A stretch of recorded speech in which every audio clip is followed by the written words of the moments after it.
السلام علیکم. آج ہمارے ساتھ ہمارے بہت ہی پیارے اور انتہائی مخلص دوست میاں سفیر احمد ہزاروی صاحب بیٹھے ہوئے ہیں. تو چلے آئے ان سے پوچھتے ہیں کہ انہوں نے اپنی اسٹرگل کیسی کی, اور ماشاءاللہ ان کا جو ہے نا آج لاسٹ ڈے ہے کہ انہوں نے دورہ حدیث شریف مکمل کیا ہے. جی میاں صاحب السلام علیکم. وعلیکم السلام. جی میاں صاحب آپ سنائیں کہ آپ کے مزاج کیسے ہیں؟ الحمدللہ اللہ کا کرم ہے. اچھا میاں صاحب آپ سے یہ سوال ہے کہ آپ جو ہے خاندانی طور پہ آپ کا یہ جو ہے نا مولویوں والا سسٹم چل رہا ہے. خاندانی طور پہ الحمدللہ سے خاندان کی کئی پشتوں سے ہم علماء ہی آ رہے ہیں. اچھا تو میاں صاحب آپ یہ بتائیں کہ آپ کے والد صاحب بھی حفظ قرآن ہیں یا آپ کے بھائی بھی حفظ قرآن ہے یا آپ ان میں سے ایک ہی ہیں؟ نہیں, میرے گھرانے کی اکثریت لوگ جو ہیں وہ علماء ہیں یا حفاظ ہیں یا دیگر دینی شعبات سے تعلق رکھتے ہیں. ماشاءاللہ جی بہت اچھی بات ہے. اور چلے آئیں ان سے ایک نیا سوال پوچھتے ہیں کہ بھئی انہوں نے اسٹرگل کیسے کی, اور انہوں نے جو 8 سالہ کورس کیے اس سے پہلے ظاہر سی بات ہے کہ انہوں نے حفظ بھی کیا ہے, ٹھیک ہے, تو اس جو مطلب 9-10 سالہ کی زندگی ہے اس میں انہوں نے کیا کیا چیزیں فیس کی اور کس طرح یہاں تک یہ پہنچے. آج ان کا ماشاءاللہ لاسٹ ہے, تو چلے ان سے ان کی اسٹرگل کے بارے میں پوچھتے ہیں کہ بھئی انہوں نے کیسے اسٹرگل کی اور کیسے پائے تکمیل تک پہنچے. اس میں تو میں نے بہت سی چیزیں فیس کی ہیں, جس طرح کہ آپ بھی اسی سلسلے کے ساتھ الگ رکھتے ہیں. آپ کو پتہ ہے جب بندہ گھر سے نکلتا ہے, ایک بچہ گھر سے نکلتا ہے, والدین کی کتنی خواہشات ہوتی ہیں, دعائیں ہوتی ہیں, ان کے بھی نرم لہجات بھی ہوتے ہیں.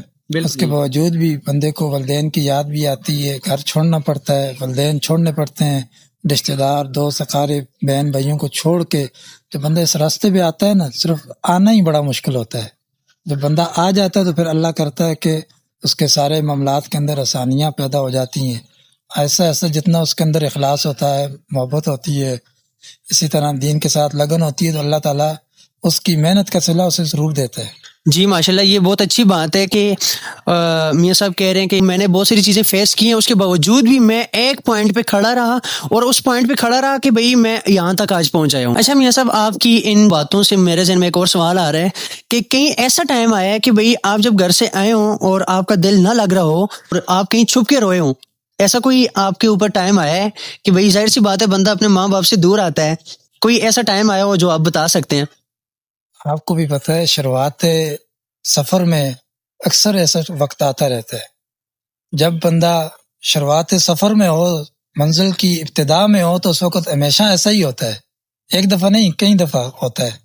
تو جب بندہ نیا نیا آتا ہے مدرسے میں, تو جب ایک بندہ آ تو جاتا ہے لیکن جب وہ واپس گھر جاتا ہے, ٹھیک ہے, گھر جاتا ہے, تو کیا اس کا واپس آنے کا دل کرتا ہے کہ کہتے ہیں نہیں یار میں ادھر ہی رک جاؤں؟ کیا سین ہوتا ہے اس کے بارے میں آپ؟ اس کے بارے میں تو ہر بچے کا یہی چاہتا ہے کہ جب وہ اپنے والدین سے, اپنے بہن بھائیوں سے, گھر والوں سے ملتا ہے, تو کس کا جی چاہتا ہے اپنا گھر چھوڑنے کو. اس ٹائم آپ نہ آتے تو ابھی آپ کس شعبے میں ہوتے؟ اگر اس وقت نہ آتا وہ تو مالک کی مرضی ہوتی جس شعبے میں ہوتا, لیکن نہ آتا تو شاید کسی دنیا کے کسی شعبے کے اندر پھنسا دھنسا ہوا ہوتا. لیکن آج میں بڑا خوش ہوں کہ اللہ نے مجھے دین کے لیے چنا, اور دین کے لیے میں نے اپنے آپ کو وقف کیا, اور اللہ نے مجھے اس پائے تکمیل تک پہنچایا اور اس مقام تک پہنچایا. میں رب کا کروڑ ہاں مرتبہ شکر ادا کروں تو وہ بھی کم ہے. ایک بڑی انٹرسٹنگ سوال میرے ذہن میں آ رہا ہے کہ آپ یہ بتائیں کہ آپ یہ جو 8-10 سالہ کی آپ کی جو زندگی گزری ہے مدرسے میں, آپ اس میں جو آئے ہیں اور سٹارٹ سے ابھی تک ریگولر پڑھ رہے ہیں, یا بیچ میں کہیں ایسا بھی ٹائم آیا کہ آپ کو یہ لگا کہ بھئی میں نہیں پڑھ سکتا, میں چھوڑ جاؤں, یا کوئی ایسا ٹائم آیا ہو؟ جی بالکل, ایسا کئی مرتبہ ہوا ہے. زندگی میں کئی مقامات ایسے آئے ہیں جہاں سے میں نے اس شعبے کو بالکل ترک کرنا چاہا, چھوڑنا چاہا. میں نے کہا دنیا کے دیگر کتنے شعبے ہیں, دیگر کتنے معاملات ہیں, کسی اور میں کیوں نہ چلا جائے.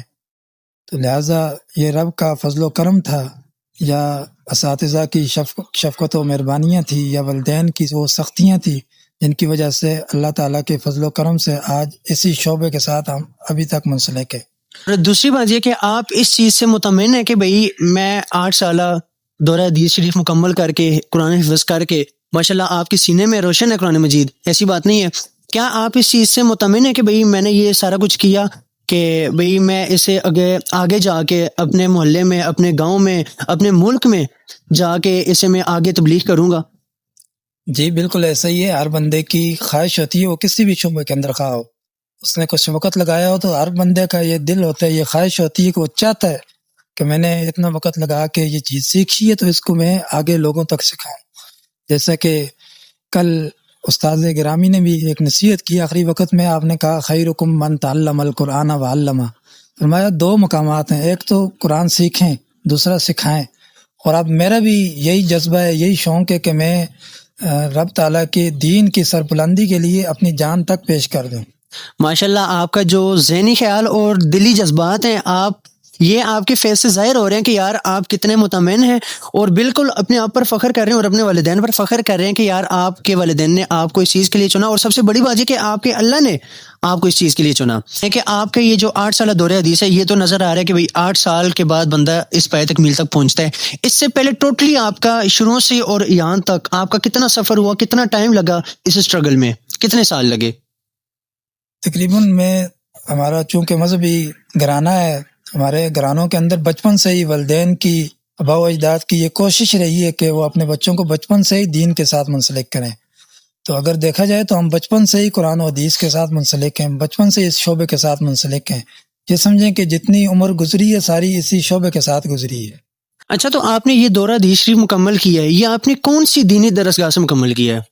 میں نے ابتدا بھی دارالعلوم اسلامیہ رحمانیہ ہری پور ہزارہ سے کی، درمیان میں کئی مقامات ایسے آئے کہ اسے چھوڑنا پڑا، جس کے لیے میں چند ایک اور اداروں کے اندر گیا۔ میں نے بعض دفعہ ان اداروں کے بارے میں ریسرچ کی، میں نے یہ سمجھا کہ وہ ادارے بیسٹ ہیں اس سے۔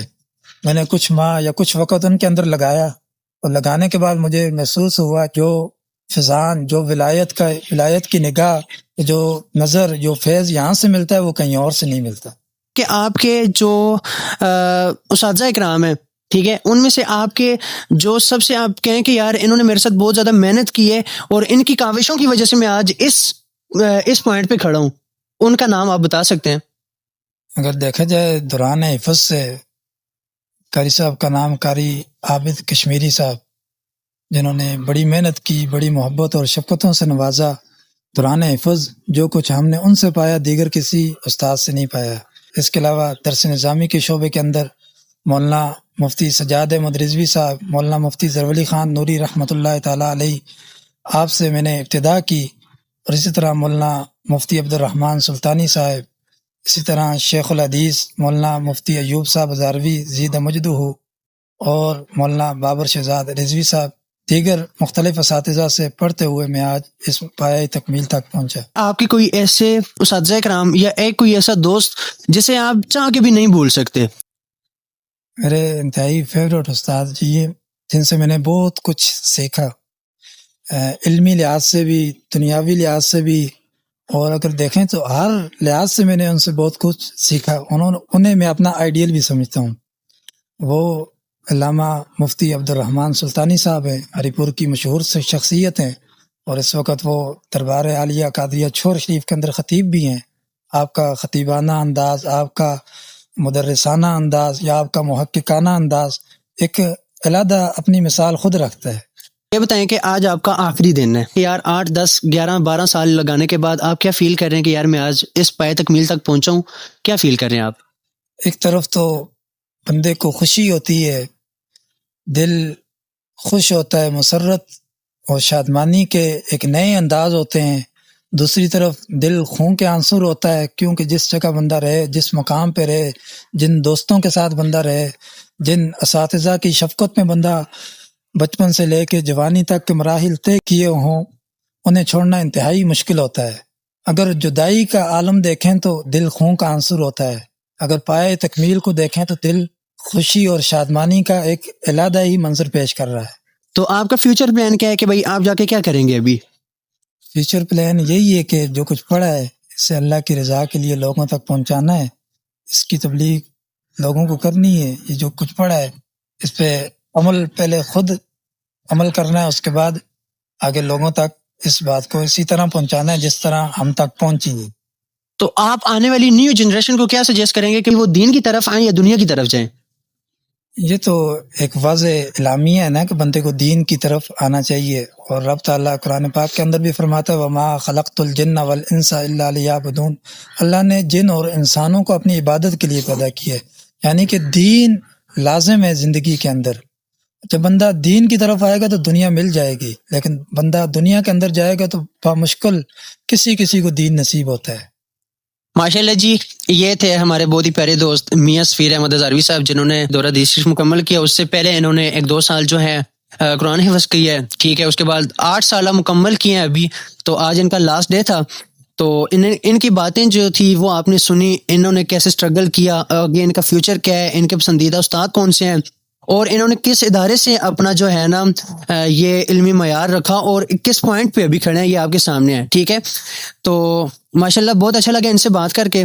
تو میں بھی یہی سجیسٹ کروں گا کہ یار آپ بھی آئیں اور ایک مرتبہ دین کی طرف ایک نظر گھما کے دیکھیں. آپ ایک نظر گھمائیں گے تو آپ کو پتہ لگے کہ بھئی دین میں کتنی برکتیں ہیں اور کتنی عزتیں ہیں، ٹھیک ہے. تو اس کے ساتھ ہم اپنے جو ہے نا پوڈ کاسٹ کو اینڈ کرتے ہیں.